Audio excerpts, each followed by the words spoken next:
हम उनकी सोहबत में बिगड़े और बिगड़ते चले गए, राह का पता न था न मंजिल का पता चला।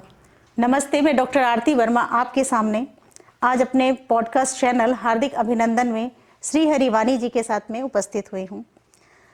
आपको जानकारी दे दूं कि यह चैनल कानपुर के साहित्यकारों के ऊपर बनने वाली एक सीरीज की तरह है, जिसमें हम साहित्यकारों की भूमिका, उपयोगिता, उनकी समस्याओं और अलग अलग दृष्टिकोणों से साहित्य को जानने की कोशिश करेंगे और इस संदर्भ में हम विचार विमर्श लेते हुए आगे बढ़ रहे हैं और जानना चाहेंगे कि साहित्य की दिशा किस तरफ तय हो रही है। इसके पहले के एपिसोड में हम लोग कानपुर के ही प्रसिद्ध नवगीतकार डॉक्टर अरुण तिवारी गोपाल जी से मिल चुके हैं। इसी क्रम में आज हम रूबरू होते हैं श्री हरि वाणी जी से। नमस्ते सर। हमारे पॉडकास्ट चैनल हार्दिक अभिनंदन में आपका बहुत बहुत स्वागत है। आपके कविता संग्रह आमुक में अपनी बात में आपने कई जगह पर उल्लेख किया है कि आपके पिताजी का आपके जीवन पर सबसे अधिक प्रभाव रहा। तो वह प्रभाव आपके जीवन पर सकारात्मक रूप से था या नकारात्मक रूप से, और था तो किस रूप में था? मुझे याद है 69 में दिल्ली बुलाया गया था सारे स्वतंत्रता सेनानियों को। वहाँ ताम्रपत्र दिया जा रहा था, सम्मान किया जा रहा था। तो उस समय जब पिताजी के पास सूचना आई थी यहाँ जिलाधिकारी के माध्यम से, तो उन्होंने कहा कि भाई मैं दिल्ली सम्मान लेने के लिए जाऊँगा इन लोगों के पास में, और वहाँ लाइन लगा के मैं खड़ा हो जाऊँ कि देखो मैं आ गया हूँ, मुझे सम्मानित कर दो। ये बात मेरे मन को गवारा नहीं करती, इसलिए मैं नहीं जाऊँगा। तमाम मित्रों ने बहुत कुछ कहा, घर वालों ने कहा, लेकिन पिताजी नहीं गए। उसी दौरान उसके बाद एक बात आई कि फॉर्म भरे जाना है, आप स्वतंत्रता संग्राम सेनानी को पेंशन मिलेगी। फिर लोगों ने कहा, उस समय हम लोग आर्थिक रूप से बड़े अभावों में थे, लेकिन बावजूद इसके पिताजी ने उसको भी अस्वीकार कर दिया। घर वालों ने, तमाम उनके मित्र लोग, उनके मिलने वाले आते थे, उनके साथी लोग आते थे और कहते थे कि भाई आप गुप्ता जी क्यों नहीं पेंशन के लिए अप्लाई कर देते हो, नुकसान क्या है, आपने काम किया है। तो पिताजी कहा करते थे कि भाई मैं जब कुछ नहीं कर पाया हूँ जीवन में, तो कम से कम आखिरी में जब मैं यहाँ से जाऊँगा धरती से, तो ये संतोष तो रहेगा कि मैं अपना जीवन व्यर्थ नहीं गंवा करके आया हूँ। मैंने अपने देश के लिए, अपने समाज के लिए, अपने राष्ट्र के लिए मैं कुछ करके आया हूँ। और अगर मैं पेंशन ले लेता हूँ तो मेरा मन खुद ही कहेगा भाई तुमने जो काम किया उसकी तुमने कीमत ले ली, बात खत्म हो गई। तो इसलिए मैं कीमत नहीं लेना चाहता हूँ, और इनसे लोगों से क्या कीमत लेना, ये क्या मुझे दे देंगे। इसके लिए मैंने सोच के थोड़ा किया था कि मैं देश स्वतंत्र हो जाएगा तो मुझे पेंशन मिलेगी, मुझे मंत्री पद मिलेगा। हालांकि कुछ लोग ऐसे भी रहे हैं, पिताजी बताया करते थे मधुली में वगैरह के बारे में, कि इन लोगों का आकर्षण था देश स्वतंत्र हो जाएगा तो हमें मंत्री पद मिल जाएगा, मैं ये बन जाऊँगा, मैं वो बन जाऊँगा। मुझे इस तरह की कोई आकांक्षा नहीं है, और ना मैं बनना चाहता हूँ, ना मैं कीमत लेना चाहता हूँ। तो पिताजी का वो जो स्वभाव रहा, और वो चूँकि बाल मन से हम बहुत छोटे थे तो उस समय अंकित हो गया मस्तिष्क में। तो मुझे लगा कि देश के लिए या समाज के लिए अगर कुछ करना है तो ईमानदारी से करना चाहिए, और उसकी कीमत लेना या प्रतिफल की आकांक्षा रखना ये नैतिक रूप से ठीक नहीं है। ये हमारे मन पर कहीं ना कहीं अंकित हो गया, जो पूरे जीवन रहा और आज तक चल रहा है। और सबसे बड़ी बात यह है कि पूरी ईमानदारी से, पूरी निष्ठा से मैं ये बात कह सकता हूँ, कहता हूँ कि मैंने अपना पूरा जीवन अपनी शर्तों पर जिया है, अपने हिसाब से दिया है। कहीं कोई भी उसमें दुराव छिपाव नहीं है, ना कभी मैंने किया है। चाहे कोई मेरा सामने कह सके या पीठ पीछे होगा, तो इस बात को महसूस तो हर कोई कर लेगा कि मेरे यहाँ इस तरह मेरे जीवन में ऐसा कुछ भी नहीं रहा कि मुझे कोई नया मुखौटा लगाना पड़े। जो अंदर है वो बाहर है, जो सामने है वो सबके सामने है। जी, आप हमेशा घुमक्कड़ी प्रवृत्ति के रहे हैं। मेरे ख्याल से आप शायद पूरे भारतवर्ष में जा चुके हैं लगभग। और मेरी आपके कुछ मित्रों से बातचीत हुई तो उन्होंने बताया कि हर जगह जाने के बावजूद आपकी मित्रता सब जगह रहती है, लेकिन आप उनसे लाभ लेने की जगह आप उनका सहयोग करना ज़्यादा पसंद करते हैं या किसी और के लिए सहयोग देना पसंद करते हैं। ऐसे में आपके घर में क्या आपकी पत्नी इन सब चीज़ों से परेशान नहीं होती थी कि हमेशा आप बाहर रहते हैं, तब वो कैसे उतने घर को मैनेज कर लेती थी? एक साहित्यकार के घर का जो बैकग्राउंड होता है वो भी बहुत महत्वपूर्ण होता है। उसकी पत्नी का सहयोग, उसके बच्चे किस तरह से उसको उस बात को लेते हैं, तो ये हम आपसे जानना चाहते हैं कि एक साहित्यकार के रूप में उसकी फैमिली बैकग्राउंड किस तरीके से मदद करती है। आरती जी, सत्य बतावें तो हम जो भी हैं, जैसे भी हैं और जितने हो पाए, उसमें सारा का सारा श्रेय हमारी पत्नी को है और उसके पहले हमारी माता जी को है। हमारी माता जी, उन्होंने भी हमें कभी किसी कार्य में रोका नहीं, क्योंकि हम जो कार्य कर रहे हैं, किसी की मदद कर रहे हैं, किसी का सहयोग कर रहे हैं, तो माँ ने पिता के जो प्रभाव का माँ पर भी प्रभाव रहा है, इसलिए उन्होंने भी मुझे प्रोत्साहन किया कि हाँ भाई, उनकी मदद कर लो, जब चले जाओ उनका ये काम कर दो, अपना काम छोड़ दो थोड़ी देर के लिए, उनको ज़रूरत है ज़्यादा, वहाँ देख लो। और पत्नी ने तो ऐसा आपको बताने कि उन्होंने कभी पूरे जीवन सारा कुछ अपना व्यक्तित्व ही लगता है हमारे लिए समर्पित जैसा कर दिया। हमने जो कहा उसी को हाँ में हाँ मिला दिया। अपनी तरफ से उनकी कोई बात नहीं रही। हम घर से महीनों बाहर रहे तो परिवार में माता जी और पत्नी दोनों ने मिल करके परिवार को संभाला, और शायद इसीलिए हम चिंता मुक्त होकर के, बिल्कुल भय मुक्त होकर के घूमते थे, पूरे निश्चिंत होकर के, और कुछ आगे बढ़ पाए या लोगों से संपर्क कर पाए। तो जीवन में घूमने की एक और चीज़ हमें लगा कि घुमक्कड़ी का जो है वो शायद जीन से ही कुछ हमें मिल गए कि पिताजी के अपने स्वतंत्रता सेनानी के दौर जब उनका था, तो फरारी के समय हिंदुस्तान से बाहर बर्मा, रंगून, म्यांमार और पता नहीं कहाँ कहाँ, कराची वगैरह सब घूमा घामा करते थे, भागते रहते थे। तो वो जो उनकी प्रवृत्ति थी, वो बहुत सारे किस्से आकर के घर में बताया करते थे हमको, जब हम बचपन में छोटे थे तो, और मित्रों से चर्चा होती थी कि वहाँ गए तो ऐसा था, वहाँ का रहन सहन ऐसा था।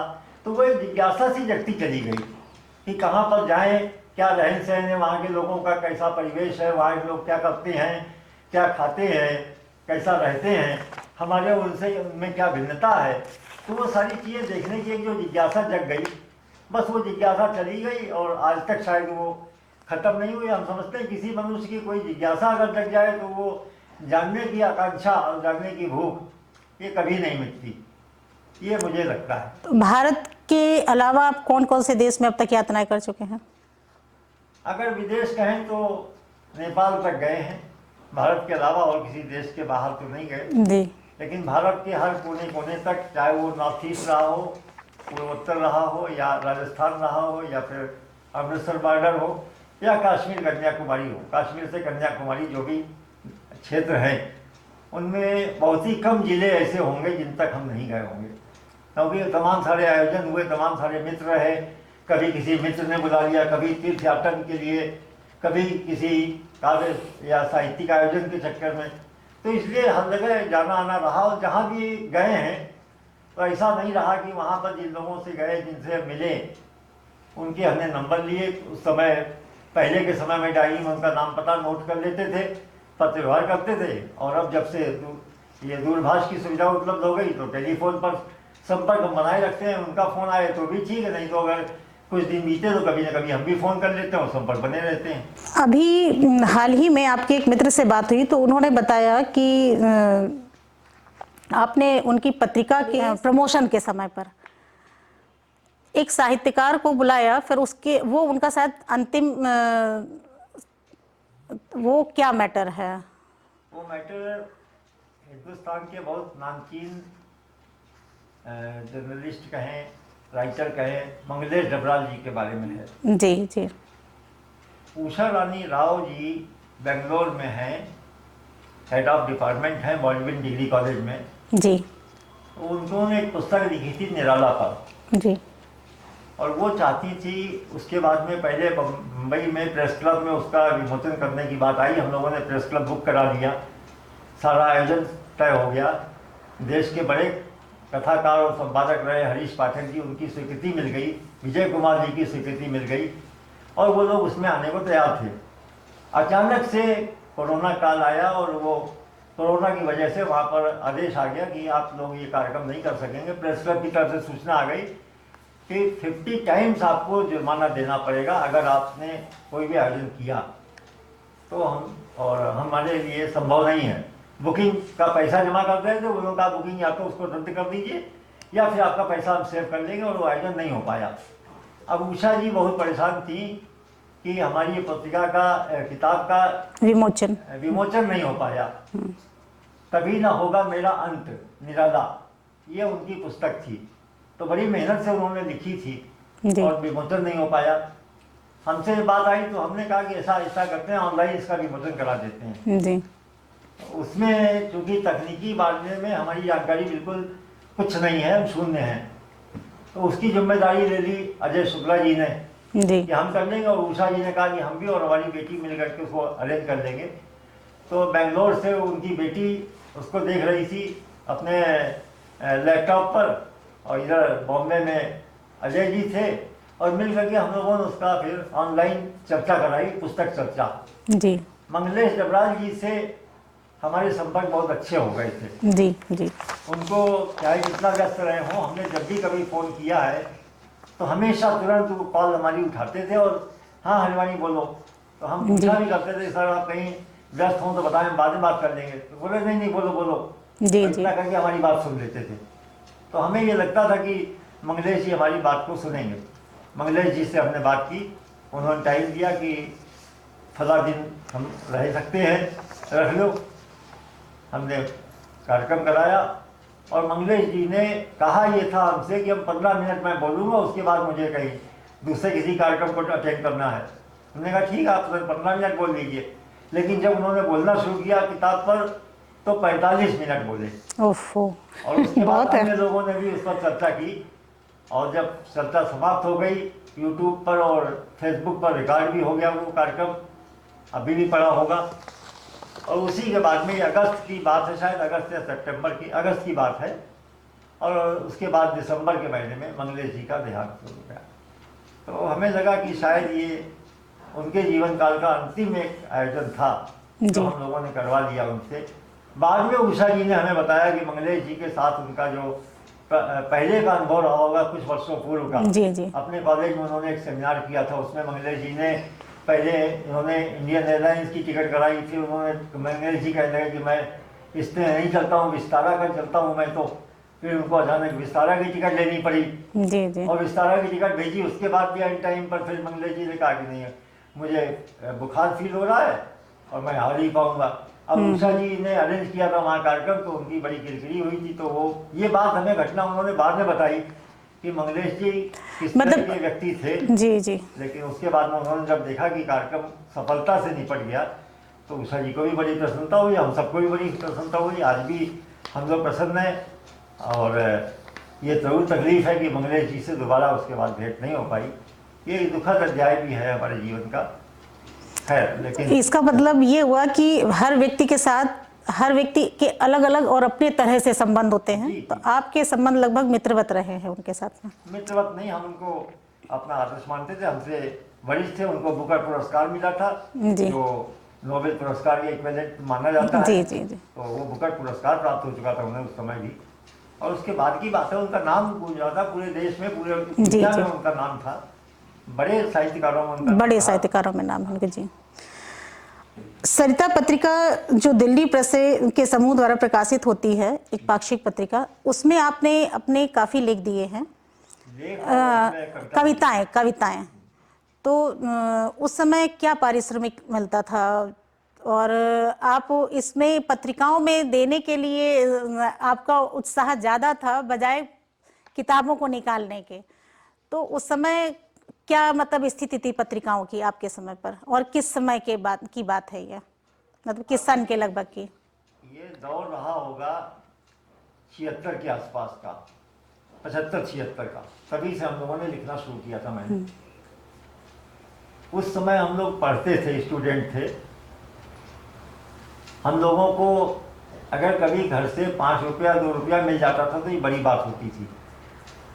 और जब हमने रचनाएं भेजना शुरू की, संयोग से लोगों ने कहा, कुछ रचनाएं सुनाई लोगों को। सिंदूर जी के साथ हम रहते थे, कुछ मंचों पर सिंदूर जी हमको अपने साथ ले गए। तो उसके बाद में धीरे धीरे कवि सम्मेलन में जाना शुरू हो गया। उसके बाद में सिंदूर जी ने हमको सबसे पहला जो पारिश्रमिक मिला था वो कहीं से 11 रुपया दिलाया था जी। वो एक लिफाफे में रख कर के मिल गया। हमें बड़ी प्रसन्नता हुई थी कि चलो 11 रुपये मिल गए। हमने लाकर घर में अम्मा को दिया, तो देखो अम्मा 11 रुपया हमको मिले हैं कविता के बारे में। अम्मा कहती थी, कहाँ तुम चक्कर पड़े रहते हो, कविता अपनी पढ़ाई करो। तो हमने कहा देखो 11 रुपए लाए, तो अम्मा ने भी देखा कि 11 रुपए मिल गए। उसके बाद फिर लोगों ने कहा कि आप इसमें किताब में भेजा करो, तो पत्रिकाओं में भेजने लगे। तो कभी कहीं से 30 रुपए मिल जाता था, कभी 50 रुपए आ जाता था मनी ऑर्डर। जी जी। तो मनी ऑर्डर जब 30 रुपए का आता तो उससे हम लोग सारे दोस्त लोग मिलके कम से कम एक हफ्ते तक हम लोग पार्टी कर लेते थे। ये इतना पैसा होता था वो पैसा पार्टी में जाता था। और इसी में हम लोग अपना जेब में रखते थे, कुछ पैसा करके अम्मा को दे देते थे। और नहीं, उस समय इतना अमाउंट बहुत होता था। हाँ, अगर 30 रुपए मिल गए तो 30 में 10 रुपए अम्मा को दे दिया, 20 रुपए अपने पास रख लेते थे। अच्छा। बस ये करते रहते थे। मतलब लड़प्पन की बातें हो गई हाँ, है। वो बिल्कुल अंदर लोग थे, हम लोग युवा अवस्था थी, मौज मस्ती करते थे। मेरे ख्याल से उस समय बहुत बड़े होने पर भी लोग अल्लड़ ही रहते थे काफ़ी एक उम्र तक। आजकल जितने छोटे बच्चे जितनी जल्दी ग्रो कर रहे हैं उसके मुकाबले पहले के समय में लोग काफ़ी मतलब 20-25 साल तक भी उनकी उम्र अल्लड़ता वाली ही रहती है शायद। आरती जी, आपको बता दें, कानपुर का स्वभाव ही अल्लड़ता का है। कानपुर अपनी अल्लड़ता के लिए बहुत प्रसिद्ध है। यहाँ पर आज भी चौपाल लगती है, लोग बैठते हैं। आप पान की दुकान पे खड़े हो जाइए, चाय की दुकान बैठ जाइए, देखिए लोग ये बातों में मस्त हो जाएंगे तो भूल जाते हैं दुनिया सब, पंचौरा नाम सब भूल जाएंगे। अगर सब्जी लेने गए और बातचीत में व्यस्त हो गए तो बस सब्जी घर में बन चुकी, खाना खा गए सब, और पता लगा वो सब्जी खरीद रहे हैं। ये अल्लड़ता तो आज भी है कानपुर में, और ये कानपुर का स्वभाव है। हम भी कानपुर में पैदा हुए हैं तो कानपुर जैसी वो बात तो रहेगी हमेशा, इसीलिए तो कानपुर अच्छा लगता है हमको। अच्छा, कानपुर आपका पसंदीदा जगह है? हाँ, सबसे ज़्यादा पूरी दुनिया हिंदुस्तान घूमने के बाद ये लगा कि घूम के कुछ दिन तक तो अच्छा लगता है हर शहर में। जी जी। उसके बाद फिर मन अकुलाने लगता है, चलो कानपुर चलो यार, सबसे बढ़िया जगह है अपनी। आपने महिलाओं की पत्रिका में एक महिला के नाम से अपने आप को प्रेजेंट करते हुए क्या है, वाणी गुप्ता के नाम से आपने अपनी कविताएं भेजी, तो क्या ज़रूरत थी आपको महिला के नाम से एक पत्रिका में आप भेजने की? ये बड़ा मजेदार किस्सा है कि उस समय कुछ पत्रिकाओं ने अपनी नीति बना रखी थी कि महिलाओं के आर्टिकल ही छापेंगी जी। या प्रमुखता देंगी कह लें। नहीं, वो महिला की पत्रिका थी, वो मनोरमा तो मेरे ख्याल से महिलाओं की ही पत्रिका थी। मनोरमा थी, उसके बाद में ग्रह शोभा। ग्रह शोभा, जी जी जी। तो ये आ गई थी जो पत्रिका, ये महिलाओं के सब्जेक्ट और उसी की उन्हीं लोगों की रचनाओं को प्रमुखता से छापती थी जी। और हमने 2-4 बार भेजी तो वो हमारी कविता अच्छी होने के बावजूद भी छपी नहीं। ठीक। अब हमने दिमाग लगाया, हमने कहा यार इससे कैसे मिले, और लोगों ने हमको बताया कि ये लोग पैसा अच्छा देते हैं। हाँ हाँ। ये 75 रुपया भी दे देंगे हाँ हाँ। अगर छप जाएगा तो हमने कहा भाई अगर ऐसा कुछ हो सकता है इसमें छपना चाहिए किसी तरह। अब हम लगातार भेजते जा रहे हैं, 5 रुपए का लिफाफा भी खर्चा हमारा हो जाता था, और हम लिख के मेहनत करें, कार्बन कॉपी करें, उसके बाद में भेजें, उसके बाद में 5 रुपया भी जाते थे पल्ले से, और वो छपती अपती थी नहीं, हमारे 25-30 रुपया खर्चा हो गए 4-5 बार में। तो हमने कहा यार जो पैसा मिला वो चला गया इधर, ऐसा करते नाम बदल देते हैं। तो हमने किया, एक प्रयोग किया कि वाणी हमारे नाम में था, गुप्ता हम लोग थे ही। हाँ। तो हमने कहा वाणी गुप्ता लिख दें तो एक महिला नाम समझ में आएगा, शायद छप जाए, और वो प्रयोग सफल हो गया। अच्छा। वो जैसे ही भेजी हमने तुरंत पहली बार भेजने पे छप गई और हमको 50 रुपए मिल गए। तो हमने कहा भाई ये बढ़िया काम है, फिर हमको वो सिलसिला जारी हो गया, हम उसी नाम से भेजने लगे। मतलब आपका जितना खर्चा लगा आपने निकाल लिया उतना पहले। वो एक ही बार में निकल गया आपका पूरा खर्चा। इसलिए वो वाणी गुप्ता के नाम से कई लेख फिर बहुत जगह लिखा, बहुत जगह गया, वाणी गुप्ता नाम भी चर्चित हो गया। जो पाठकों के पत्र आते थे, छपते थे, जी जी। तो वो लिखते थे लोग उसमें कि वाणी जी आपका ये फलाना आपने कविता पढ़ी, बड़ी अच्छी लगी, आप हमको अपना एड्रेस दे दीजिए, आप अपना ये कर दीजिए। तो एड्रेस तो घबराहट में देते नहीं, ये कोनो घर एड्रेस दे देंगे और आ गया कोई तो बड़ा मुश्किल हो जाएगा। तो इसलिए एड्रेस किसी को नहीं दिया, बस केवल देख लिया करते थे। नहीं, तो ये तो महिलाओं के अधिकार क्षेत्र में आपका हस्तक्षेप था, ये तो पुरुष हस्तक्षेप हो गया भाई। तो ये धोखाधड़ी करने की भाई, लेकिन ये मजबूरी हमारी भी थी, या कहिए उसको वो युवावस्था की तमाम सारी मस्करियाँ और शैतानियाँ होती है, उनमें एक शैतानी ये भी मान लीजिए। हाँ, पर ये शैतानी सफल हो गई आपकी। शैतानी सफल रही, उसका हमारा उद्देश्य पूरा हुआ। अच्छा, आपने HL में भी जॉब किया है, कुछ ऐसा है क्या? किया नहीं, जॉब लगी थी जी। अपॉइंटमेंट लेटर आया था, लेकिन अब इसमें सार्वजनिक रूप से वो बात कहना ठीक नहीं होगा, लेकिन वहाँ से ये क्योंकि नैतिक मूल्यों से हम इतना बंध चुके थे उस समय तक। नहीं, अब तो काफी टाइम बीत चुका है और जो कुछ है सब अब लोग अब खुल के बात करते हैं, ऐसा कुछ नहीं है, आप बिल्कुल आराम से बता सकते हैं। ये बात थी हमारे ख्याल से सन 80 के आसपास की रही होगी, ऐसा मुझे लगता है। जी जी। एक साथ जो जगह पर हमारा अपॉइंटमेंट हुआ, सिलेक्शन हुआ करना, जी जी जी। एक था मुजफ्फरपुर में एयरसेल का और दूसरा था एचएल में स्टोर इंचार्ज का। ठीक। मेरिट लिस्ट में हमारा 27वां नंबर था और 30 लोगों की वैकेंसी थी जी जी। जो उन्होंने बुलाई थी। तमाम सारे और पद भी थे और उसमें ये कहा गया कि अपॉइंटमेंट लेटर देने के लिए आइए तो आपको कुछ राशि देनी है किसी बड़े बाबू को। जी जी।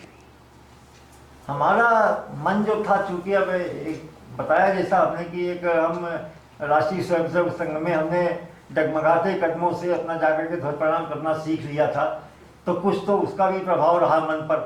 वहाँ जो तमाम आदर्शवाद और नैतिक मूल्यों की बात की जाती है वो मन पर छपते चले गए, उस जी, समय जी, जी। अंकित होते गया। नतीजा ये हुआ कि हमारे मन में आया कि हमने तो ईमानदारी से बल्ब की रोशनी में खंबे के नीचे बैठ करके पढ़ाई की है, परीक्षा दी है जी। अब इसके बाद में अगर हमारा नंबर उसमें आ रहा है तो फिर हमें कोई भी राशि क्यों किसी को देनी चाहिए। तो मन गवारा नहीं कर रहा था और हमने उसको मना कर दिया।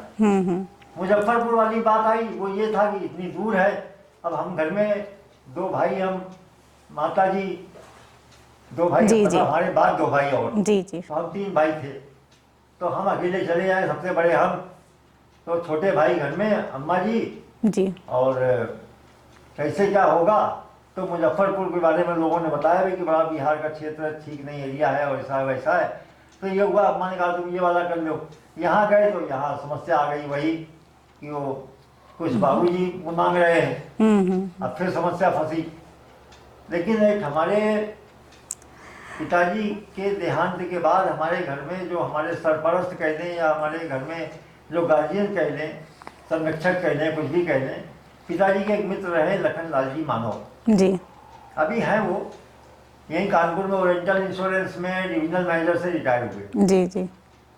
तो वो घर आया करते थे, उन्हें ये बात पता लगी तो अम्मा ने कहा कि देखो ये जा नहीं रहा है और ये तो हमसे पूछा क्या बात है, क्यों नहीं जा रहे हो तुम। तो उनसे फिर हमारी हिम्मत नहीं पड़ी कि हम छिपा सके, उनसे कुछ छिपा नहीं पाते थे हम लोग। जी जी। तो हमने अपनी बात पूरी बता दी कि वहाँ ऐसा ऐसा कह रहा हो बाबू। ठीक।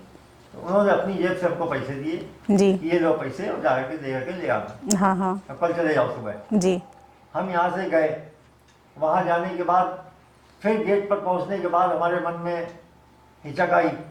तो हमने कहा अच्छा ऐसा करते हैं, एक प्रयोग कर लेते हैं, रुपया तो खैर जेब में डाले हैं, एक प्रयोग करके देखते हैं, यहाँ जीएम से मिल करके देखें। अब हम जीएम से मिलने का जुगाड़ ढूंढने लगे। अब जीएम से कोई अपॉइंटमेंट तो था नहीं हमारा। तो हमने कहा यार ये तो बड़ा मुश्किल है, उसने मना कर दिया कि ऐसे बिना अपॉइंटमेंट मिलेंगे नहीं। शायद हमें जहाँ तक याद है कि शाह साहब कोई थे, वो उसमें जीएम थे। तो हमने कहा कि मिलके तो हम जाएंगे, अब जितनी हम रहे हमेशा से।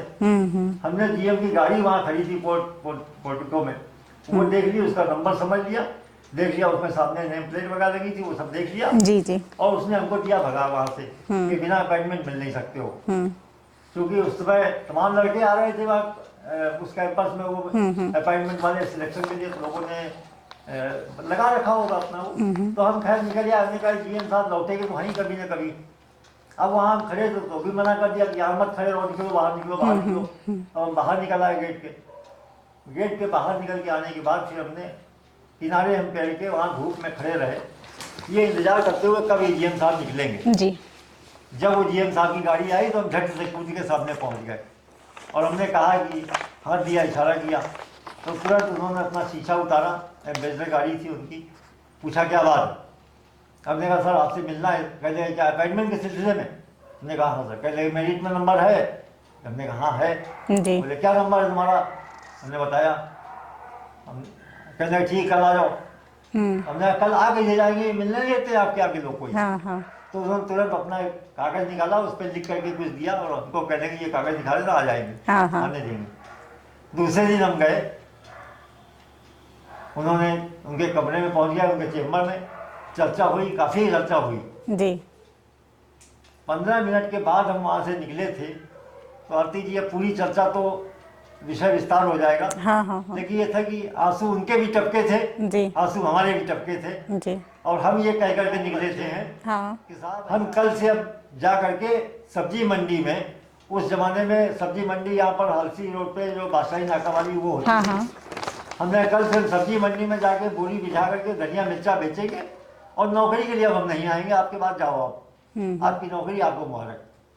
और हम चले आए थे। उसके बाद आरती जी फिर हमने नौकरी से विदा कर लिया, हमने नौकरी की नहीं सोचा नहीं कभी। नौकरी नहीं किया तो घर चलाने के लिए फिर आपने क्या उपाय किए, क्योंकि घर तो चलाना था, आपने कभी दुकान या व्यापार कुछ ऐसा किया? किया जी नौबस्ता उस जमाने में गांव जैसा हुआ करता था। अच्छा अच्छा 78 के लगभग। 70-79 में अच्छा। गांव ही था एक छोटा सा, जी जी जो पुरानी बस्ती आज भी है वो था नौबस्ता। अब बताइए उस समय आप 78 में नौबस्ता जो पुरानी बस्ती है जो जी, जिसको जी। बोलते हैं अभी, जी जी वो नौबस्ता था गांव। जी वहां से लगा करके, और जो ये बाईपास वाला चौराहा, यहाँ थाना चौकी हुआ करती थी, इतने बीच में ना कोई बिल्डिंग थी ना कोई मकान था, खाली होता था।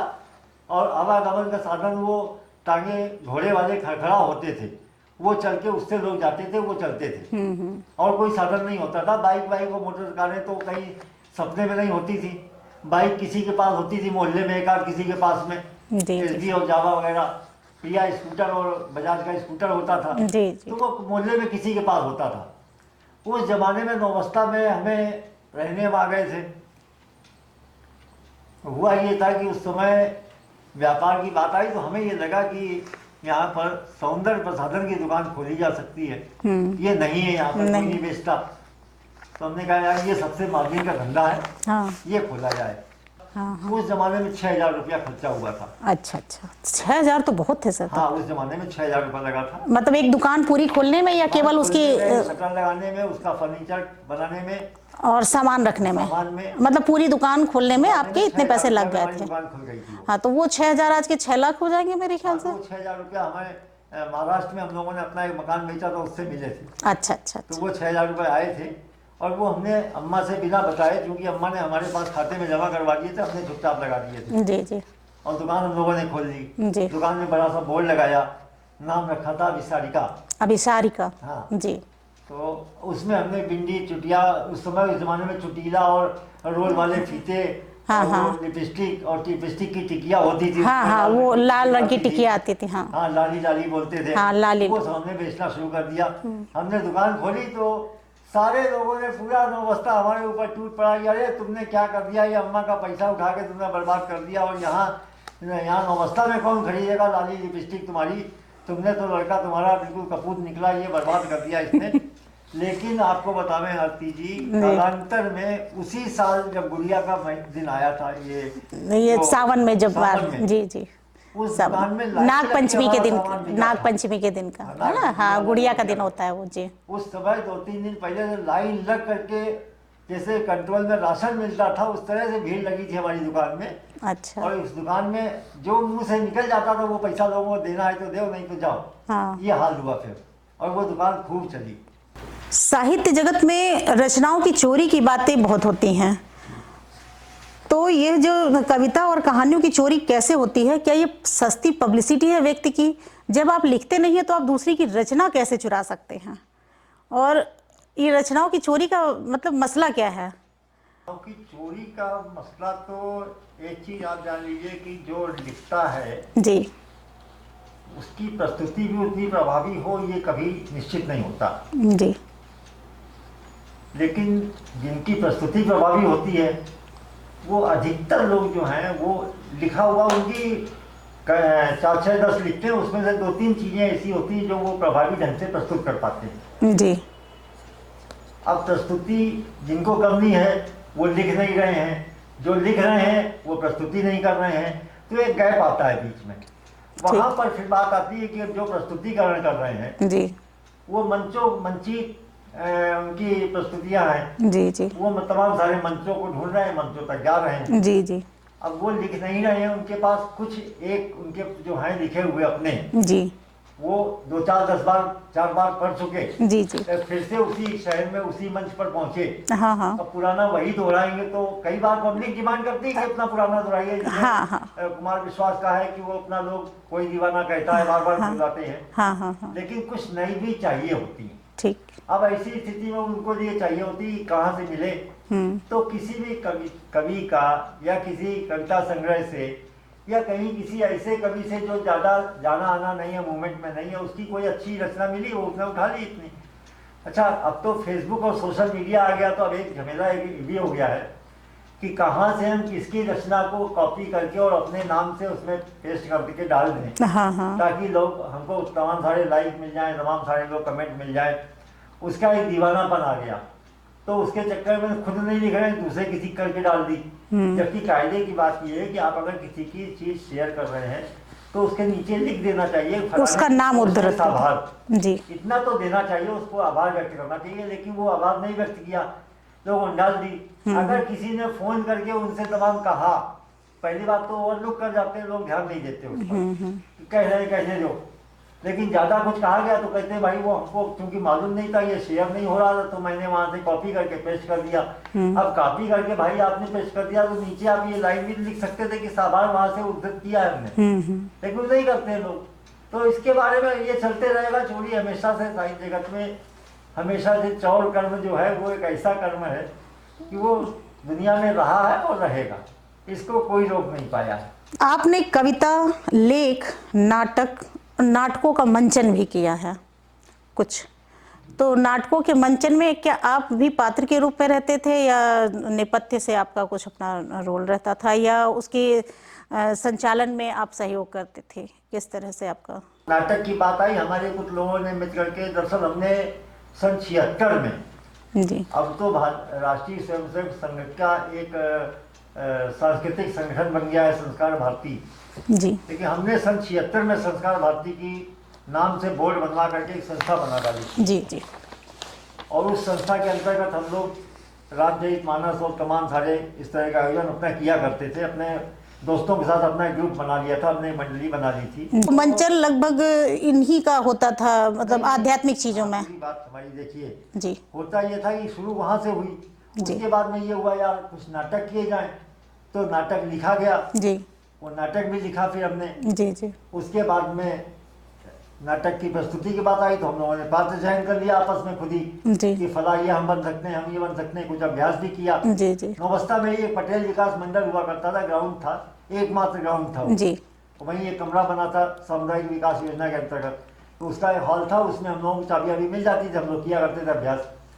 उसी ग्राउंड में हम लोगों ने पहला नाटक संस्कार भारती के द्वारा लिखा गया था उस संस्था में। उसके बाद में हम लोगों ने नाटक का मंचन किया और नाटक का मंचन करने के बाद फिर हम लोगों ने एक विशाल नाटक के नाम से संगठन बनाया। उसका फिर रजिस्ट्रेशन के लिए भी अप्लाई किया। फिर उसकी भारत सरकार का जो लखनऊ में वो मंत्रालय है उससे भी लिखा पड़ी कि वहाँ तक बात पहुँची विशाल नाट्यम के लिए, विशाल नाट्यम के नाम से। जी।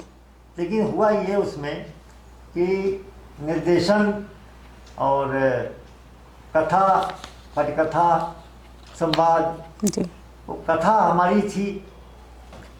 जिन्होंने उसकी संवाद लिखे उन्होंने कहा कि अपना नाम दे दिया। जी जी। जो बैनर बना, जो बोर्ड लगा, बस उसमें आपस में कुछ चीज़ें हुई कि जिसके बाद में वो संस्था अपने आप से चल नहीं पाई आगे। लेकिन उस दौर में हम लोगों ने उस नाटक का मंचन कई जगह किया।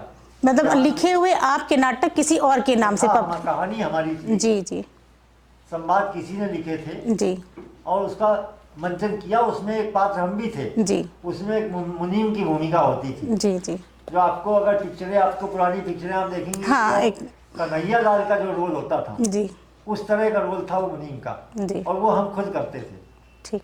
और उसमें पहली बार हमने नौबस्ता में किया था, तो गर्व का विषय ये है कि रात का समय था, पूरा ग्राउंड भरा हुआ था। जी। उस गांव के सारे लोग आ गए थे। सड़क पर जो ट्रक हमारे उस समय इतना नहीं चलते थे, जी, लेकिन ट्रक रुक गए थे। ट्रक वाले रोक करके अपना ट्रक खड़ा करके और उसकी दीवार की मुड़ेर पे बैठ करके वो नाटक देख रहे थे, ड्राइवर वगैरह। जी। और एक उसमें नाटक में एक दृश्य आता था कि शराब पी करके मुनीम जो है वो कुछ अपना वो अभिनेत्रियों के साथ में, अभिनेत्री का भी पार्ट एक हमारा मित्र था, वही मित्र। पान की दुकान किया था, उसको हम लोगों ने बना दिया था। लड़का ही लड़की के हाँ, पार्ट लड़का में। था वो, हरीश्याम नाम है उसका, जी भी जी है वो। जी जी। उसके सारे पात्र अभी जीवित हैं लगभग, अच्छा एक अच्छा। आध को छोड़ के। तो उसने अभिनय किया था उसमें। तो हमारा रोल था कि उसको नर्तकी के रूप में वो था, तो उसके आसपास घूमना है शराब का गिलास लिए हुए। जी जी। हम अपना अभिनय पूरे तन्मयता से कर रहे थे, लेकिन हुआ ये कि गड़बड़ में सामने बैठे हुए एक ठाकुर नारायण सिंह थे और हमारी अम्मा शायद बैठी थी।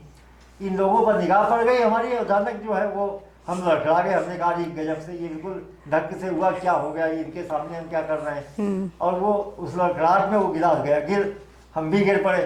हमने अपना चेहरा छुपाने के चक्कर में मुँह इधर घुमा लिया, हाँ, उस हाँ। तरफ ना रहे, और उसी बाद पर्दा गिरा दिया।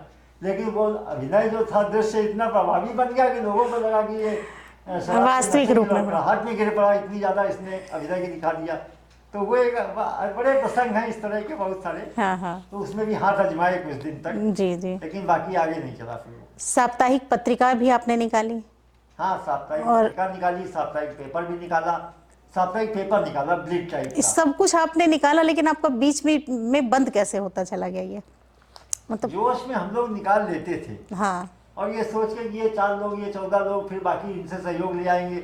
लेकिन जब मुद्दा आता था कि खर्चा कहाँ से आवे, तो दोस्तों से, मित्रों से, जो हमारे और दानदाता थे, वो 2, 4, 10 बात देते थे, 50 बात देते थे, कब तक कोई देगा भाई। लेकिन हम लोगों के पास और की व्यवस्था बनती नहीं थी।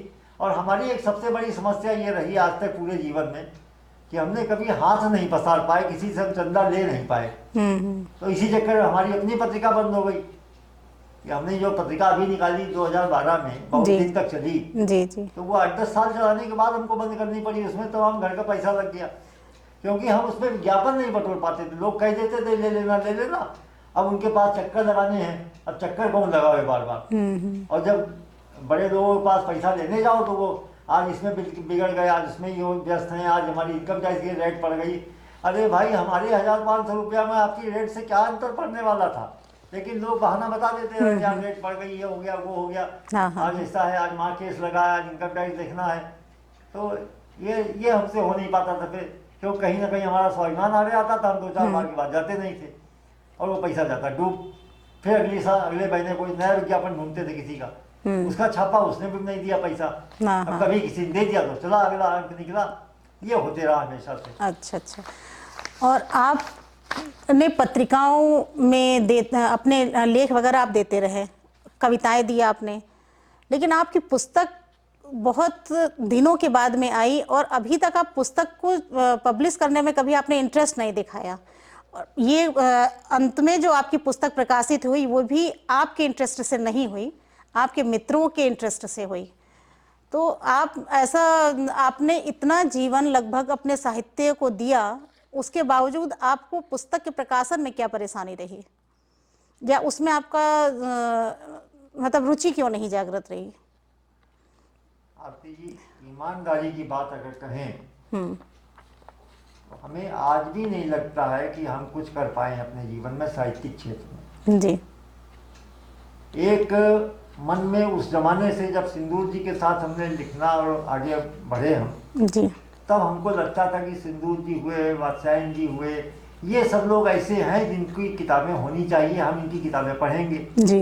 लेकिन हम अपनी किताब लिखें और हमारी किताब कोई पढ़े, जी। इस लायक हम हो गए, जी। ये हमको कभी महसूस नहीं हो पाया।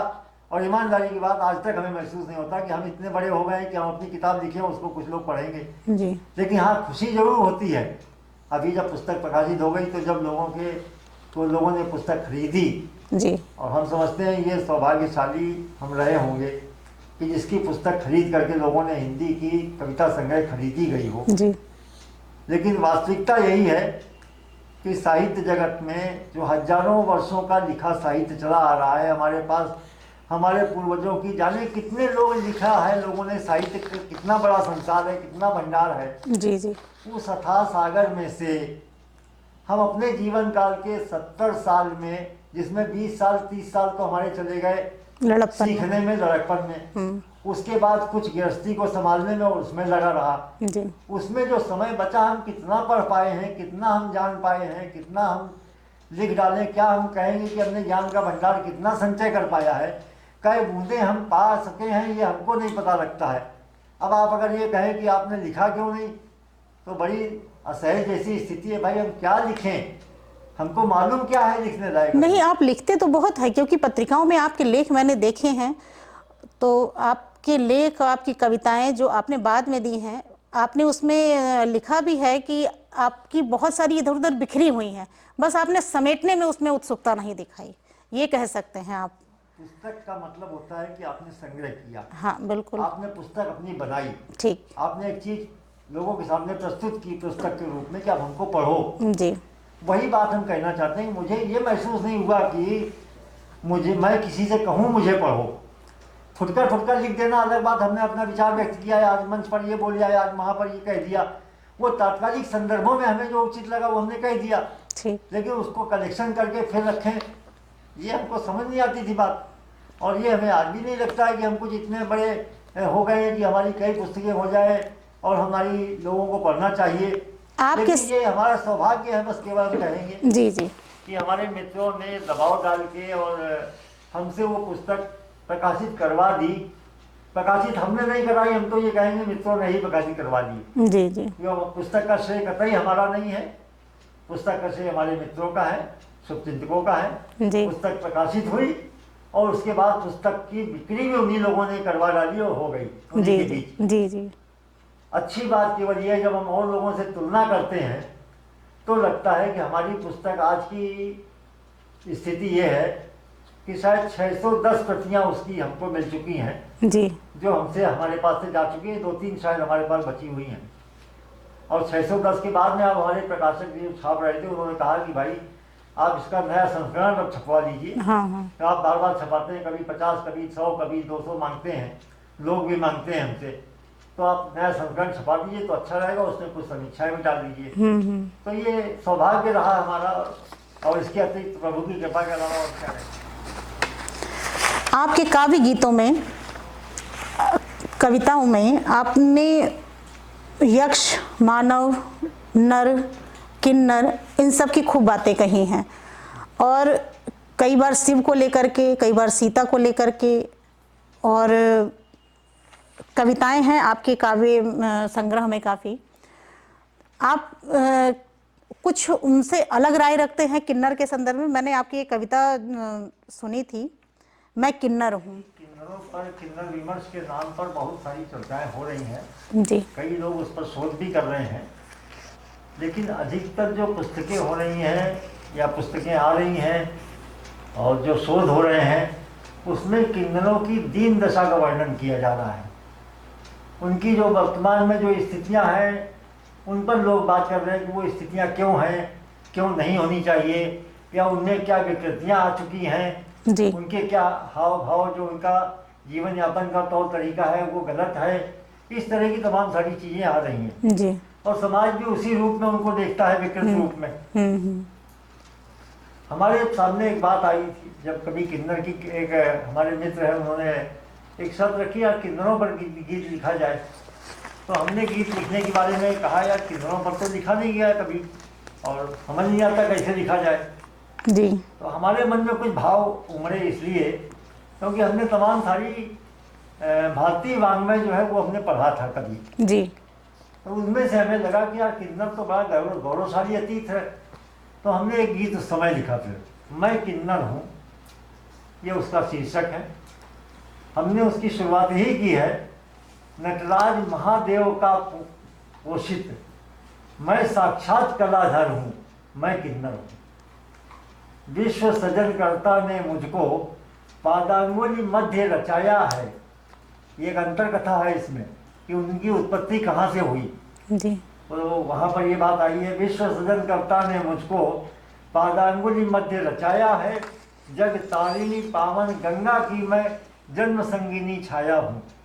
क्योंकि हमारे यहाँ गंगा के बारे में कहा जाता है कि देवसरी और देवताओं के वो विष्णु जी के पद नख से निकली है। जी तो अब ये किन्नरों की उत्पत्ति अंगुलियों के पैर की उंगलियों के मध्य भाग से बताई गई। तो उसी बात का हमने यहाँ उल्लेख किया है कि विश्व सृजन कर्ता ने मुझको पादांगुली मध्य रचाया है, जग तारिणी पावन गंगा की मैं जन्म संगिनी छाया हूँ, नृत्य गान पारंगत जी। मैं नटवर सा नागर हूँ, मैं किन्नर हूँ, अर्ध नारीश्वर आराध्य मेरे। अब यहाँ देखिए परिकल्पना हमारी जो आम धारणा है वहाँ से परिवर्तित होती है।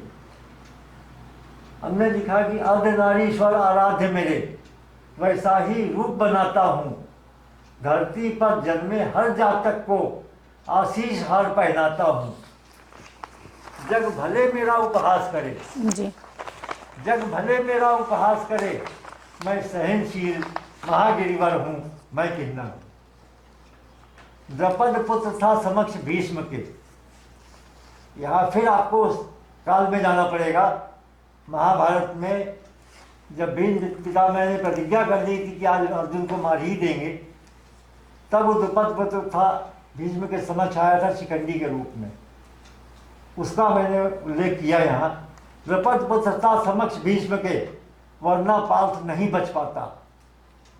ब्रहण नरासन उत्तरा की गाथा कौन कहाँ से गाता, परिणाम बदल दूं महासमर का, मैं शिखंडिनी हूँ कलाधर हूँ, मैं किन्नर हूँ। आप कल्पना कर सकती हैं कि अगर उस दिन वहाँ पर ये शिखंडिनी और ये लोग नहीं होते तो भीष्म के सामने अर्जुन आता तो भीष्म क्या अर्जुन का संहार नहीं कर दिए होते, और अगर अर्जुन मारा जाता तो महाभारत तो वहीं समाप्त हो जाता, तो परिणाम तो बदल जाता वहीं से। वो क्षमता जो महाभारत के अंतिम अंजाम तक पहुंचाने की क्षमता थी, वो तब आ पाई जब वहाँ शिखंडी की उपस्थिति हुई। ये बड़ा महत्वपूर्ण बिंदु है। तभी मैंने लिखा था, परिणाम बदल लूँ महासमर का, मैं शिखंडिनी हूँ कलाधर हूँ, मैं किन्नर हूँ। धिक धिक व्यंगमार जगती के, धिक धिक व्यंगमार जगती के, नहीं मुझे आहत कर पाते, ढोलक ताली की थापों से आशीष सुमन झरते ही जाते। नव संसद की किलकारी का, नव संसद की किलकारी का करता अभिनंदन सस्वर हूँ, मैं किन्नर हूँ, मैं किन्नर हूँ। इसके बाद देखिए, नर नारी में द्वैत भाव से सजन नहीं संभव हो सकता, गोपी भाव स्वीकारे बिन महारास कैसे हो सकता। नर नारी की संयुक्त मूर्ति, नर नारी की संयुक्त मूर्ति, मैं सहज स्वयंभू लीलाधर हूँ, मैं किन्नर हूँ, मैं किन्नर हूँ। अंतिम बंद इसका है। उसमें हमने उल्लेख किया है कि प्राचीन काल में हमारे जो राजे रजवाड़े होते थे, श्रेष्ठीजन होते थे, वो अपनी संतानों को जहाँ एक और तमाम सारी विद्याओं को, धनुष अस्त्र शस्त्र इसको सीखने भेजते थे, गुरुकुल में विद्या अध्ययन करने भेजते थे, उसी प्रकार जो उनकी संस्कृति और संस्कृति, जो इसको आप इंग्लिश में एटिकेट्स बोलते हैं, जो मैनर्स बोलते हैं, जो समाज के बीच में अपने आप को प्रस्तुत और प्रस्तुत करने के तरीके होते हैं, जो सभ्यता होती है, वो सीखने के लिए इनके पास लोग भेजते थे कि आप इनके पास जाइए और ये सीख करके आइए समाज में रहने की, बोलने की, चालने की, उठने बैठने की तहजीब क्या है। वो तहजीब सीखने लोग भेजा करते थे इनके पास में। वही बात का उल्लेख मैंने यहाँ किया है। अभिजात्य संस्कृत की मर्यादा, किन्नर यक्ष गंधर्व धरोहर, इनके पास वो धरोहर थी जो संस्कृत अभिजात संस्कृत की मर्यादाएं थी, वो इनके पास धरोहर स्वरूप थी। लोग इनके पास जाते थे। अभिजात्य संस्कृत की मर्यादा, किन्नर यक्ष गंधर्व धरोहर, नृत्य गान श्रृंगार सभ्यता, नृत्य गान श्रृंगार सभ्यता, सीखें राज प्रसाद देहरी पर, यानी उनकी देहरी पर, किन्नर यक्ष गंधर्व इनकी देहरी पर आप समाज में उठने के तौर तरीके, उठने बैठने के, नृत्य गान, ये सब सीखने जाते थे। वो उनकी देहरी होती थी। उनमें से एक देहरी किन्नरों की भी होती थी। उसका उल्लेख करते हुए हमने लिखा है कि कि अभिजात्य संस्कृति की मर्यादा किन्नर यक्ष गंधर्व धरोहर, नृत्य गान श्रृंगार सभ्यता सीखे राजप्रसाद देहरी पर। नाद नाट्य रंग पारंगत, नाद नाट्य रंग पारंगत, ललित कलाओं का अगर हूँ मैं किन्नर हूँ। पुरुष प्रकृति का भेद मिटाता, पुरुष प्रकृति का भेद मिटाता, पुरातन शास्त्रों में अभिनंदित। मानव मन का कलुषित चिंतन, मुझे समझता सदा पतित। आदि देव में परिलक्षित, आदि देव में परिलक्षित, नारी मध्य समाहित नर हूँ मैं किन्नर हूँ, मैं किन्नर। ये बहुत अच्छी कविता।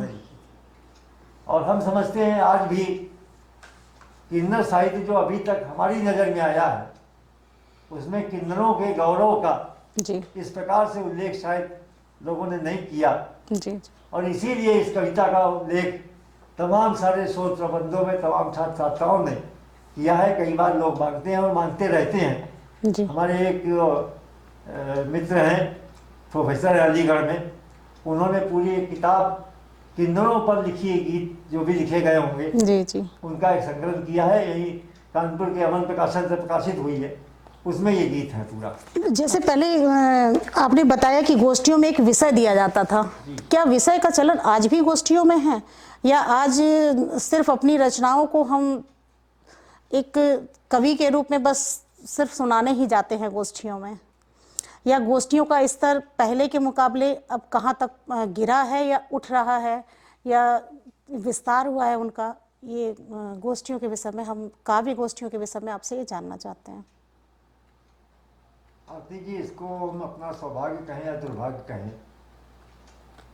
हमारी जानकारी में जो वर्तमान समय की तमाम सारी ढेर सारी गोष्ठियां हैं जी उसमें अधिकांश की बात करेंगे, जी अधिकांश में लोग केवल अपना सुनाने जाते हैं, सुनने कोई नहीं जाता। जी जी अपना सुनाने के बाद सबको फिर घर से कोई फोन आ जाता है जी किसी को जरूरी काम याद आता है जी किसी को कोई हॉस्पिटल भर्ती होता जी। है और लोग निकल जाते हैं, जी जी सुनना कोई चाहता नहीं। जी और हमारे दौर में, जिस दौर में हम लोग थे, जी उस समय गोष्ठियाँ जो थी वो एक तरह की पाठशाला हुआ करती थी। वहाँ हमारे जैसे लोग जाकर के वहाँ सीखते थे। जी जो गुरुजन होते थे, वरिष्ठजन होते थे, श्रेष्ठजन होते थे, जो पुराने पहले से स्थापित लोग रहते थे, जी जी वरिष्ठ लोग होते थे, वो हमारे ये रचे हुए गीतों को सुन करके उसमें टीका टिप्पणी करते थे, जी हमको बताते थे, सिखाते थे, इस लाइन को ये कर दो, इसको शब्द को यहाँ ऐसे रख दो, जी जी तो ये गीत इस तरह की पंक्ति बन जाएगी। और हम सहज रूप में उसे स्वीकार करते थे। ठीक, परिणाम ये हुआ कि उत्तरोत्तर हमारे गीतों में निखार आता रहा। अच्छा होता था। लेकिन अब अगर आप किसी के उसमें कुछ कमी निकाल दीजिए जी तो वो उल्टा लेके राशन पानी चढ़ जाएगा आपके ऊपर, क्या आपने कमी कैसे बता दिया, आपको इतनी ज्ञानी है क्या, अरे मैंने इसलिए लिखा। जी जरूर सत्य है कि दृष्टिकोण तो हर किसी का अलग अलग होता है। जी जी आप जो कहेंगे आपका अपना दृष्टिकोण होगा, लेकिन सामान्यतया से जो लोक धर्मी दृष्टिकोण है उससे अगर बात कही गई है तो उसकी आलोचना को, उसमें कमी को जी कमी न समझ करके ये मान लेना चाहिए, मेरे विचार से, जिसे मैं मानता हूँ कि अमुक व्यक्ति हमारा शुभचिंतक है, हमारी रचना को सुधारने के दृष्टिकोण से उन्होंने ऐसा कहा है जी जी और उस पर पुनर्विचार मुझे करना चाहिए। कई बार ये भी होता है जी कि हमने कुछ लिखा है, 6 महीने बाद जब हम अपने लिखे को खुद पढ़ते हैं हाँ हाँ तो हमें खुद लगता है कि अब इसमें ये शब्द हम बदल दें। बदलते जी ये अपने साथ भी होता है। तो गोष्ठियों में यही गोष्ठी का उद्देश्य होना चाहिए, लेकिन होता ये नहीं है। आजकल ऐसा इसलिए देखने में नहीं आ रहा है। आजकल इस तरह की गोष्ठियाँ नहीं रह गई हैं। अब कुछ जगह होंगी तो ये हमारा दुर्भाग्य कि उन तक हमारी पहुँच नहीं हो पाई है, या ऐसी ज़्यादा जगहों पर नहीं जा पाए। कुछ जगहों पर गए हैं जी जी जहाँ इस तरह की बात होती है, लेकिन इनकी संख्या बहुत कम है। जी गोष्ठियों का मतलब लोग केवल ये अपना सुनाने जाते हैं। और विषय की बात जो है तो वो प्राचीन जो छंद पिंगल शास्त्र वाली परंपरा थी, जी वहाँ पर समस्या पूर्ति और विषय ये होता था और उस पर लोग त्वरित रूप से अपनी देखते थे कितनी प्रखर बुद्धि है किसके पास, कितनी प्रखरता से कौन कितने अच्छे शब्दों में लिख सकता है। तो तीव्रता से शब्द चयन करते हुए छंदबद्ध रूप में आपको प्रस्तुतिकरण करने के लिए कुछ समय देते थे और आपको रचना प्रस्तुत करनी होती थी। जी। वो एक पुरानी पिंगल शास्त्र और शैल शास्त्र की एक परंपरा थी, वो अब बहुत कम हो गई है। लेकिन अभी अभी हाल में श्रीनाथ द्वारा में ब्रजभाषा पाठोत्सव एक आयोजन हुआ था 20-21 फरवरी को। जी। तो वहाँ हम गए थे, तो वहाँ हमें देख करके प्रसन्नता हुई थी कि ब्रजभाषा साहित्य अकादमी के द्वारा एक समस्या पूर्ति का एक सत्र रखा गया था। वहाँ उन्होंने कुछ पंक्तियाँ दी थी जी। और उस पर कवियों को लिखना था जी। और वो बड़ा सफलता से संपन्न हुआ। ये बहुत कोई यदा कदा देखने को मिल रहा है अभी, लेकिन कुछ लोग उसको जीवित रखे हैं अभी भी। जी। जी। मुझे याद है कि जिस समय मैंने काव्य लेखन शुरू किया था, उस समय भी मैं कभी किसी काव्य गोष्ठियों में या कवि सम्मेलनों में जाती थी, तो हम लोगों को लगभग ऐसे ही विषय दिए जाते थे कि आज इस टॉपिक पर ये काव्य गोष्ठी है और लगभग इसी से संबंधित सबको अपना काव्य तैयार करना है। तो उसमें एक तो विषय, उसमें ही वास्तविक रूप से दृष्टिकोण उसी में पता चलता है कि विषय एक है, लेकिन लिखने वाले ने अपने अलग अलग दृष्टिकोणों से लिखा है। इसमें प्रतिभाएं भी निखर करके आती थीं।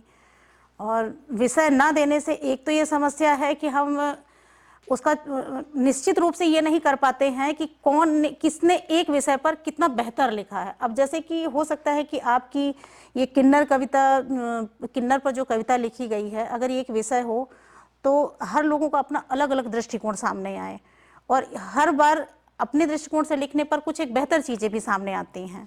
तो ये चीज़ें एक अच्छी और सफल गोष्ठी के आयोजन के लिए मुझे लगता है साहित्य जगत में इसका फिर से प्रतिस्थापन होना जरूरी है। कुछ संस्थाओं ने इस तरह का प्रयोग शुरू किया है। जी। अभी जैसे 26 जनवरी पर या 15 अगस्त पर राष्ट्रीय गीत रहेंगे, इस तरह की गोष्ठी हुई। जी। जी। एक आध गोष्ठी अभी हाल में होली पर हुई। जी। जी। कभी वसंतोत्सव पर वसंत पंचमी को हुई। जी। जी। इस तरह से गोष्ठियाँ हो रही हैं। कुछ अभी कुछ संस्थाओं ने फिर से चलन शुरू किया है जी। कि इस बार गोष्ठी का विषय वसंतोत्सव रहेगा जी। या होली रहेगा या नववर्ष रहेगा। जी। इस तरह की हो रही है। रामजन्म हो रहा है, अभी रामनवमी आएगी तो भी इस तरह की गोष्ठियाँ होंगी। जी। जी। कुछ लोग रखेंगे इस तरह का। जी। तो ये हो रहा है। हाँ, शुरू हुआ है फिर से। जी। जी। जी। तो ये तो अच्छा सिलसिला है और ये स्वागत के योग्य भी है। आपका जो काव्य संग्रह है दूर देश से आते आखर, ये 2 भागों में है, एक वातायन और दूसरा आयाम।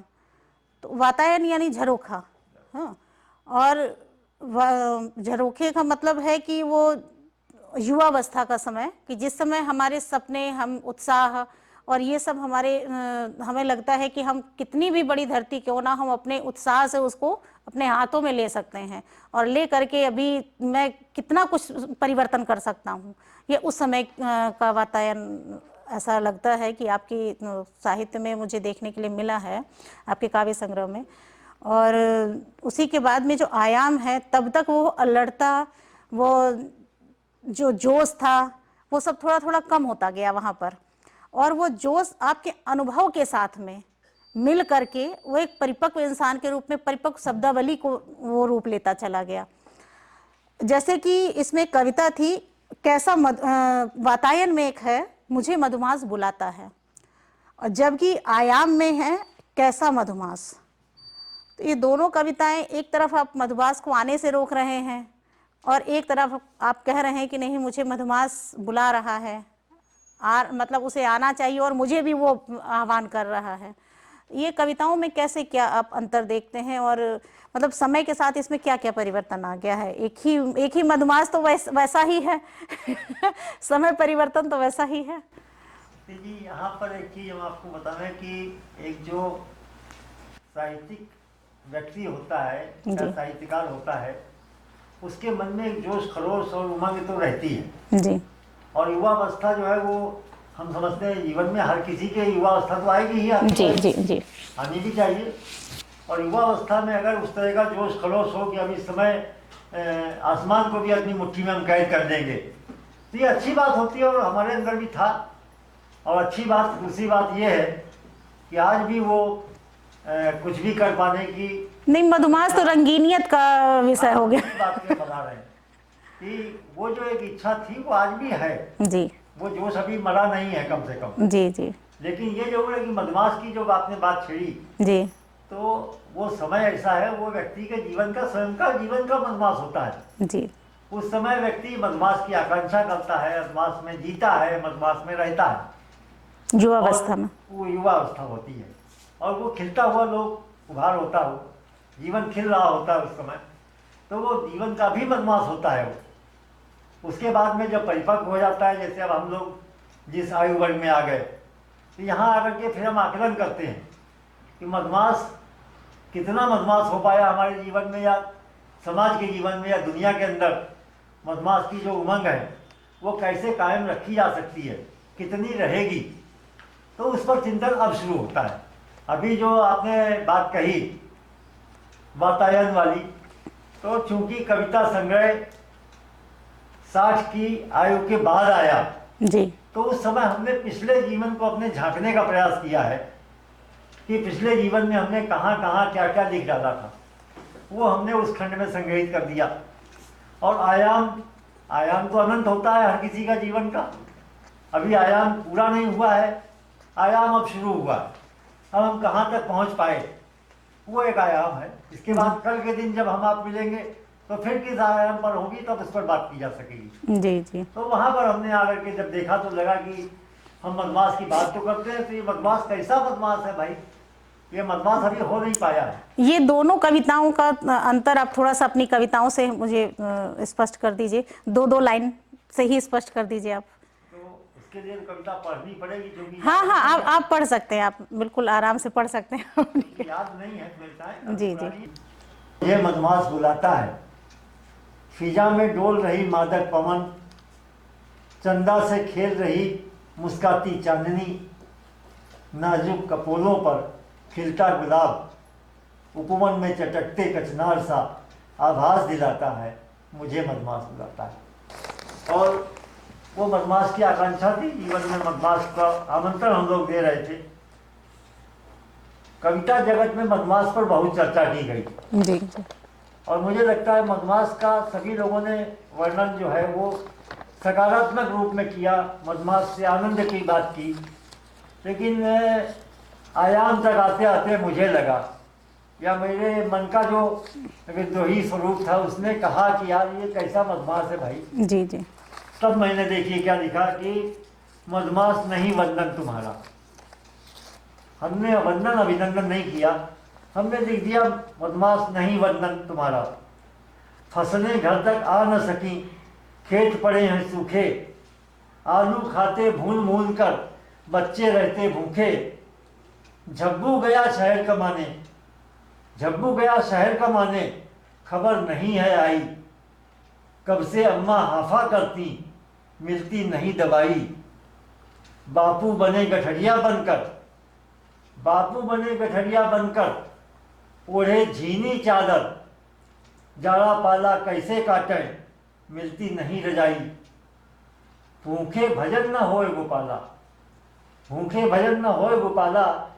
कैसे घिसे चंदन तुम्हारा, मदमाश नहीं वंदन तुम्हारा, मदमाश नहीं वंदन। वंदन तुम्हारा बहुत ये अच्छी हमने अब रचना। देखा कि ये जब वर्तमान को देखा दुनिया में घूम करके, तब निकल पड़े ये स्वर के, मदमाश तुम्हारा वंदन नहीं करेंगे, पहले ये ठीक करो, तभी अभिनंदन हो पाएगा। ये उम्र का भी एक तकाजा है। ये उम्र का तकाजा है और दुनिया को देखने के बाद ये अपनी अनुभव जुड़ गया। व्यक्तिगत बात थी, हमारी व्यक्तिगत बात थी, अब वो समष्टिगत बात हो गई कि समष्टि में जब तक मदमाश नहीं है तब तक हम अकेले कैसे मदमाश बना सकते। हाँ हाँ हाँ जी।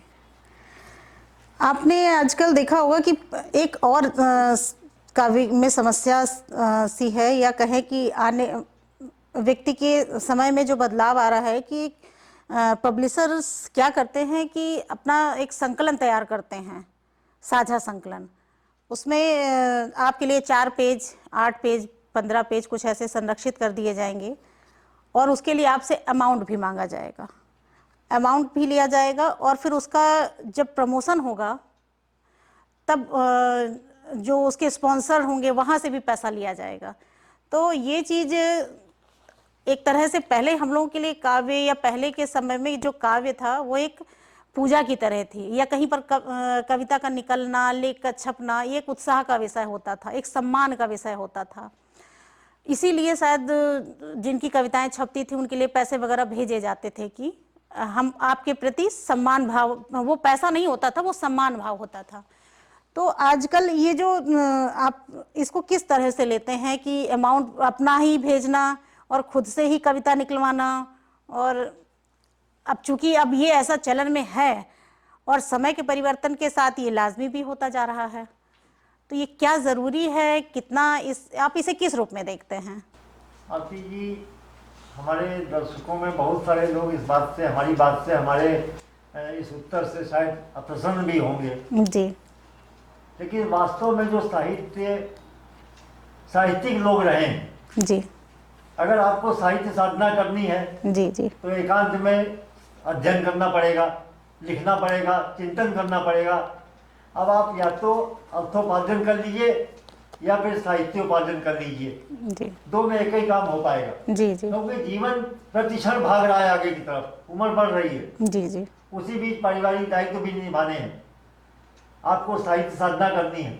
तो आदमी आजकल के इस युग में पूरे दिन अपना काम धंधा व्यापार करने के बाद घर आता है, घर की तमाम समस्याएं उनसे जूझे, और उसके बाद साहित्य साधना कब हो पाएगी? तो साहित्यिक जो लोग हैं वास्तव में, जिनकी मूल रूप में साहित्य जिनके स्वभाव में है, उनकी कृतियां सामने आ ही नहीं पा रही हैं। जी क्षमा करेंगे हमारे बहुत सारे लोग सुनने वाले कि वर्तमान में जो साहित्यिक कृतियां सामने आ पा रही हैं वो उन लोगों की हैं जो कहीं न कहीं स्थापित हैं, किसी कॉलेज में लेक्चरर हैं, कहीं प्रोफेसर हैं, कहीं गवर्नमेंट सर्विस में हैं, और वहाँ से भी जब वो रिटायर हो जाते हैं या रिटायरमेंट के नज़दीक आ जाते हैं जी जबकि उन्होंने अपने सारे दायित्व पूरे कर लिए, पारिवारिक दायित्व, जी तब उन्होंने अचानक से लिखना शुरू कर दिया और 2-4 महीने के बाद ही उन्होंने अपनी 1, 2, 3, 4, 5 किताबें पब्लिश कराने लगे। जी जी अब उनकी किताबें धड़ाधड़ पब्लिश हो रही हैं। जी जो मूल रूप में साहित्यिक सृजन कर रहे थे वो लिख करके डायरी में रखे हुए आज भी अपने झोले में लिए घूम रहे हैं। जी जी उनकी रचनाएं वहाँ रखी झोले में, उनकी रचनाएं पब्लिक के सामने आई कहाँ पा रही हैं? गोष्ठियों में उनके पास बुलाया नहीं जा रहा क्योंकि उनके पास वो तड़क भड़क नहीं है, वो वाहवाही नहीं करना चाहते हैं। स्वाभिमानी व्यक्ति कभी किसी की वाहवाही फालतू में नहीं करता कभी। जी जी और हमारे समझ में जो लोग वाहवाही करते हैं वो चारण प्रवृत्ति के लोग हुए। जी जी तो आज जो वर्तमान में किताबें आ रही हैं धड़ाधड़, ये छपास रोग की उपज है। ये छपास का जो रोग है, जी अब तो आश्चर्य मुझे हो रहा है कि जब कभी स्थापित जो हमारे साहित्यकार हैं, जिनकी कई पुस्तकें आ चुकी हैं, जिन पर रिसर्च कर रहे हैं लोग, उनकी भी कोई रचना कहीं पर पब्लिश हो जाती है किसी मैगजीन में, जी तो वो संपादक के लिए आभार व्यक्त करते हैं कि संपादक महोदय का बहुत बहुत आभार। जी जी हम लोग उस दौर के थे जब लोग रचनाकारों से मांगा करते थे कि आप भेज दीजिए, हम आपकी छापना चाहते हैं, जी और उसका समुचित पारिश्रमिक भी उनको मिलता था। आज भी कुछ कविताओं की पत्रिकाएं ऐसी हैं जो दे रही हैं, लेकिन ये दौर बड़ा उलट पुलट हो गया है। अब वास्तविक जो साहित्यकार हैं उनकी कृतियाँ आ नहीं रही हैं, जिनके पास फंड में मिला हुआ पैसा है, अब उनके पास सारी आकांक्षाएं पूरी हो गई। अब उनकी जब यशेषणा जागती है, यश की आकांक्षा, पैसा बहुत है, बाकी सब कुछ ठीक कर लिया, अब यश चाहिए, सम्मान चाहिए, जी जी तो मान को भी वो इस माध्यम से खरीदना चाहते हैं। अपनी कृतियाँ पब्लिश करा ली 25-50 हज़ार रुपये में, विमोचन का एक 50 हज़ार रुपये खर्च करके बढ़िया आयोजन कर दिया, सबको फ्री में किताबें दे दी। अब लोग लेके फ्री में किताबें जो लेकर के आए हैं, तो धर्मार्थ चिकित्सालय जैसी दवाई काम करती है वो किताबें पढ़ी नहीं जाती। वो ले गए, लोगों को लगता है गिनती बढ़ गई, मैंने 6 किताब लिखी, मेरी 13 किताबें आ गई, जी जी मेरी फला किताबों पर काम हो रहा है। ये जो दौर आया बड़ा गड़बड़ दौर, और ये साहित्य के लिए अच्छा नहीं है, बस कम से कम, या साहित्यिक लोगों के लिए अच्छा नहीं है। जो मूल साहित्यिक लोग हैं वो दब रहे हैं, कहीं ना कहीं कुचले जा रहे हैं। जो पैसा देखा, आर्किमिडीज का सिद्धांत था, जी जी अच्छी मुद्रा बुरी मुद्रा अच्छी मुद्रा को चलन से बाहर कर देती है, जी वही है कि जो घिसे पिटे नोट हैं वो आ जाते हैं चलन में, और जो बिल्कुल नए करारे नोट हैं वो चलन से बाहर हो जाते हैं। आप चाहे जितनी करते रहिए, जी तो जो करारा साहित्य, जो शुद्ध साहित्य है, वो चलन से बाहर हो रहा है, और जो इस प्रकार का साहित्य वो सामने आ रहा है। ये दौर है। ये बात मेरी सुनने में खराब लग सकती है, लेकिन सत्य तो यही आता है। इससे साहित्य का स्तर भी तो गिर रहा है फिर। आरती जी, सत्यता तो यही है, अब क्या कहें हम। आपका इंटरव्यू लेने के पहले मैंने या आपके साथ में ये पॉडकास्ट करने के पहले मैंने कुछ लोगों से आपके विषय में बातचीत करी, तो हम समझते हैं कि आपके विषय में जो उनकी राय है, हालांकि बहुत सारे लोगों से नहीं हुई ऐसी चर्चा, लेकिन जिनसे भी की उन्होंने कम से कम 1 घंटा तो मेरा ले लिया, और उन्होंने 1 घंटा दिया, मैंने ये नहीं कह सकती कि ले लिया, उन्होंने अपना 1 घंटा दिया भी तो काफ़ी टाइम इसमें चला गया, इसलिए मैं बहुत सारे लोगों को नहीं ले पाई। कानपुर के त्रिभुवन शंकर मिश्र चातक जी हैं, सबसे पहले मैंने उनसे बातचीत करी आपके लिए, तो उन्होंने बताया कि वो यहाँ पर बहुत ज़्यादा समय से नहीं रहे हैं, लेकिन फिर भी वो जब से कानपुर आए हैं 1-2 साल से, तो तब से वो आपको जान रहे हैं, और आपका सहयोगात्मक रवैया साहित्य को लेकर के उन्हें बहुत पसंद आता है, और उनका ये कहना है कि आप में किसी भी तरह की कोई समस्या हो साहित्य जगत से लेकर के, कवियों को आप लगभग यहाँ के सभी कवियों को जानते हैं, केवल यहाँ के नहीं पूरे इंडिया भर के कवियों को आप जानते हैं, इसलिए आपको किसी भी गोष्ठी के लिए, आयोजन के लिए कोई समस्या कभी आड़े हाथ नहीं आती है कि मुझे ये एक गोष्ठी करनी है तो कैसे किया जाए। सब आपको कॉल करेंगे और उसके बाद ये होगा कि भाई इसको बुलाना है, कैसे आयोजन। उस समय शायद कभी बढ़ जाते हैं, कम नहीं हो पाते हैं। तो ये उनका कहना था, और मुझे बहुत अच्छा लगा उनका ये सुन करके।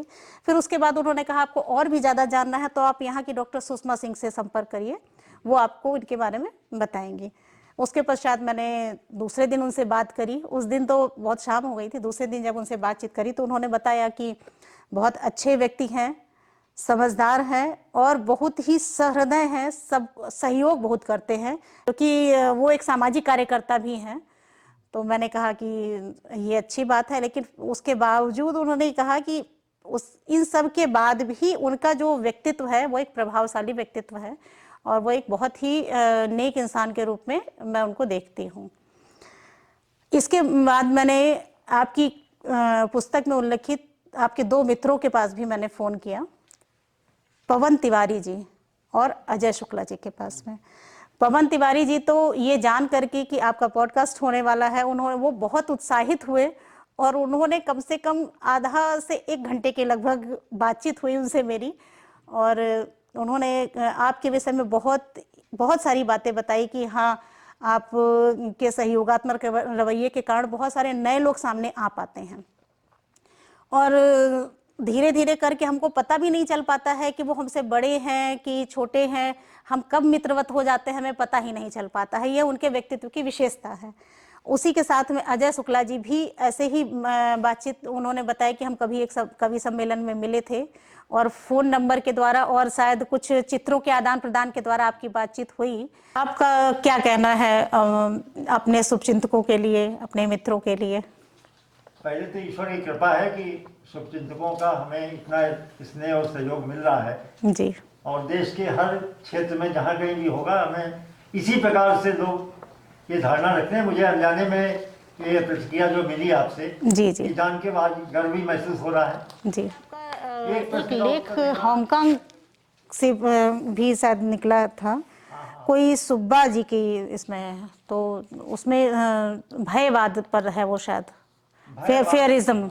जी, भयवाद पर एक हांगकांग के देश सुब्बा जी हैं, उन्होंने प्रवर्तन किया है भयवाद का या फियरिज्म का। जी, जी, तो उन्होंने एक दरअसल उनको किताब दी थी, अपनी जो भयवाद की पुस्तक है उसका नाम था फिलॉसफी ऑफ फियरिज्म। जी, उस पर उन्होंने लिखा था टैगलाइन में, life is conducted, directed and controlled by the fear. जी, हमसे उन्होंने 4 से 8 महीने बाद जब पढ़ी हमने, तो उन्होंने पूछा कि आपका क्या इस पे कहना है। जी, तो हमने कहा आपने उसमें केवल लाइफ की बात की है, हमें इसमें चेंज करना चाहते हैं इस लाइन में, टैग लाइन में, universe is conducted, directed and controlled by the fear. जी, जी, तो उन्होंने कहा कि ये कैसे हो सकता है। तो हमने उनको तमाम सारे उदाहरण देते हुए एक आलेख लिखा, जिसका इन्होंने ट्रांसलेशन कराया, पूरे दुनिया में तमाम सारे सेमिनार में उस पर विचार हुआ, और अंत में उन्होंने अपनी जो वेबसाइट है उस पर वो डाल दिया।